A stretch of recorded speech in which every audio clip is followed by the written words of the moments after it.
ಒಂದಕ್ಕೆ ಅವಳಿಗೆ ಮಗು ಆಗುತ್ತೆ ಡಾಕ್ಟರ್? ಕೇಳಿಸ್ಕೊಂಡ್ರೆ ಸಾವಿತ್ರಿ, ನಿಮ್ಮ ಮನೆಯವ್ರಿಗೆ ನಿಮ್ಮ ಮಗು ಬಗ್ಗೆ ಎಷ್ಟು ಆಸೆ ಇದೆ ಅಂತ. ನೀವು ಮಗು ಬೇಡ ಅನ್ನೋದಕ್ಕಿಂತ ಮುಂಚೆ ತುಂಬ ಸರಿ ಯೋಚನೆ ಮಾಡಿ ಅಂತ ನಾನು ನಿಮ್ಗೆ ಹೇಳಿದೆ. ದುಡಿದ್ಬಿಟ್ರು ಡಾಕ್ಟರ್. ಈಗ ಮಗು ಬೇಕು ಅಂತ ಆಸೆ ಪಡ್ತಿದ್ದಾರೆ, ಅದಕ್ಕೆ ಕೇಳಿದೆ. ಹಾಗಾದ್ರೆ ಡೆಲಿವರಿಗೆ ಇಲ್ಲೇ ಕರ್ಕೊಂಡು ಬನ್ನಿ. ಒಂದಕ್ಕೆ ಮಗು ಆಗುತ್ತೆ ಸಾವಿತ್ರಿಗೆ? ಈಗಿರೋ ಮಗುನೇ ಉಳಿಸಿದ್ದೀನಿ.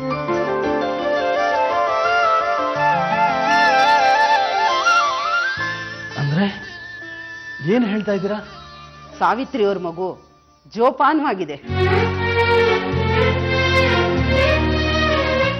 ಅರಿ, ಆ ಡಾಕ್ಟರ್ ಎಷ್ಟು ಒಳ್ಳೆಯವರಲ್ವೇನೋ, ಮಗುನ ಉಳಿಸ್ಕೊಟ್ಟಿದ್ದಾರೆ. ಅವ್ರನ್ನ ಒಂದ್ ದಿವಸ ಮನೆಗೆ ಊಟಕ್ಕೆ ಕರಿಬೇಕು. ಸ್ವಲ್ಪ ಹೆಚ್ಚು ಕಡಿಮೆ ಆಗಿದ್ರು ಮಗುನ ಕಳ್ಕೋಬೇಕಾಗ್ತಿತ್ತು. ಜೀವನ ಪೂರ್ತಿ ಕೊರಗಾಗ್ಬಿಡೋದು. ಕ್ಷಮಿಸ್ಬಿಡು ಸಾವಿತ್ರಿ. ಅಯ್ಯೋ, ನೀವ್ಯಾಕ್ರಿ ಕ್ಷಮೆ ಕೇಳ್ತೀರಾ? ಆಗೋದೆಲ್ಲ ಒಳ್ಳೇದಕ್ಕೆ ಅಂತಾರೆ.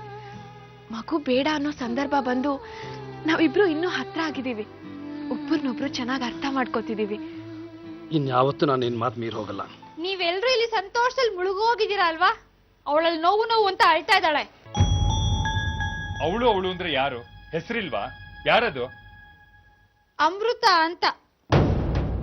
ಅಮೃತ ಬಂದಿದ್ದಾಳ? ಹ್ಞೂ, ಆಕ್ಸಿಡೆಂಟ್ ಮಾಡ್ಕೊಂಡು ಬಂದಿದ್ದಾಳೆ.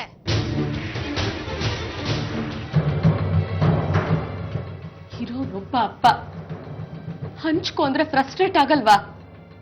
ನನ್ನೇ ನಂಬ್ಕೊಂಡಿರೋ ಸಾವಿತ್ರಿನ ನಾನು ಕೈ ಬಿಡೋಕ್ಕಾಗಲ್ಲ. ಎಲ್ರೂ ಬಿಡು ಅಂತ ನಾನೇನ್ ಹೇಳಿಲ್ವಲ್ಲ? ನೀನ್ ಹೇಳ್ದಾಗೆ ನಿರ್ಧಾರ ತಗೊಂಡಿದ್ವಿ. ಮಗು ಬೇಡ ಅಂತ ಸಾವಿತ್ರಿ ಆಸ್ಪತ್ರೆಗೆ ಹೋಗಿರ್ಲಿಲ್ವಾ? ನಾನು ಹೊಡೆದಂಗ್ ಮಾಡ್ತೀನಿ, ನೀನ್ ಅತ್ತಂಗ್ ಮಾಡು ಅಂದಿರ್ತೀಯ. ಎಷ್ಟೇ ಆಗ್ಲಿ ರಾಜಕಾರಣಿ ಅಲ್ವಾ? ಎಲ್ರೂನು ತೂಗ್ಸೋ ಕಲೆ ಚೆನ್ನಾಗೆ ಗೊತ್ತು ನಿನ್ಗೆ. ಅಪ್ಪ ಮುಖ್ಯ ಆಗಿದ್ರೆ ಅಪ್ಪನ್ ಮರ್ಯಾದೆ ಹೋಗೋ ಹಾಗೆ ಹೇಳಿಕೆ ಕೊಡ್ತಿರ್ಲಿಲ್ಲ ನೀನು. ಮಗಳು ಮುಖ್ಯ ಆಗಿದ್ದಿದ್ರೆ ನೀ ನನ್ ಮಾತು ಕೇಳಿರ್ತಿದ್ದೆ ಅಲ್ವಾ? ಮುಖ್ಯ ಆಗಿರೋದಕ್ಕೆ ಈ ಮನೆಯಲ್ಲಿ ನಿನಗೆ ಜಾಗ ಇರೋದು. ನಾಯಿಗಳಿಗೂ ಮನೇಲಿ ಗೂಡು ಕಟ್ಟಿರ್ತಾರೆ.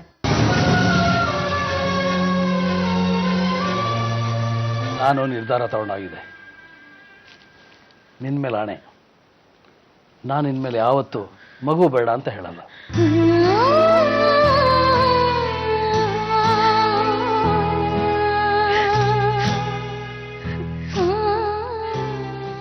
ಅಮೃತನ್ ದೂರ ಮಾಡ್ಕೊಳ್ಳಿ ಅಂತ ನಾನು ಹೇಳಿಲ್ಲ ರೀ. ನೀವೆಲ್ಲಿ ಮತ್ತೆ ಮಗು ಬೇಡ ಅಂತಿರೋ ಅಂತ ಭಯ ಆಗಿತ್ತು ಅಷ್ಟೇ. ಅಮೃತನ್ನ ಅವಳ ಪಾಡಿಗೆ ಬಿಟ್ಬಿಡೋದು ಒಳ್ಳೆಯದು. ನಾನು ಅವಳಿಗೆ ಉತ್ತರ ಕೊಟ್ಟಷ್ಟು ಅವಳಲ್ಲಿ ಪ್ರಶ್ನೆಗಳು ಜಾಸ್ತಿ ಆಗುತ್ತೆ.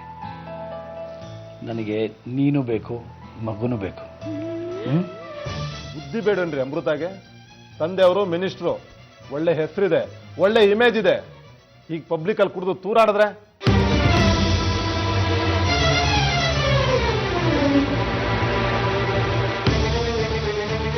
ಅಮೃತ ಅವರಿದ್ದಾರಾ? ಡಿಸ್ಚಾರ್ಜ್ ಆಗಿದ್ದಾರೆ ಹಾಸ್ಪಿಟ್ಲಿಂದ.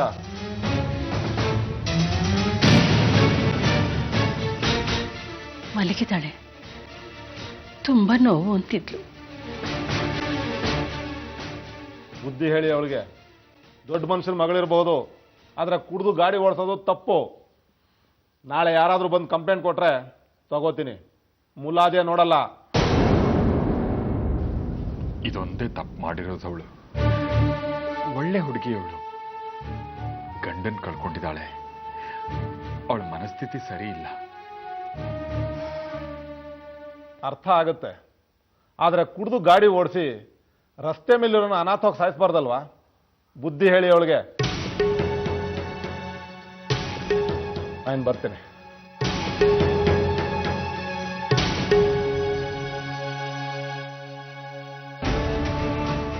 ನೋಡಿ, ನಾನು ಯಾವುದಕ್ಕೂ ಮುಲಾಜ್ ನೋಡಲ್ಲ.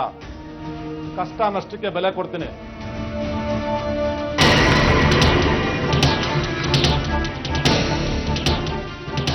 ಸಾವಿತ್ರಿ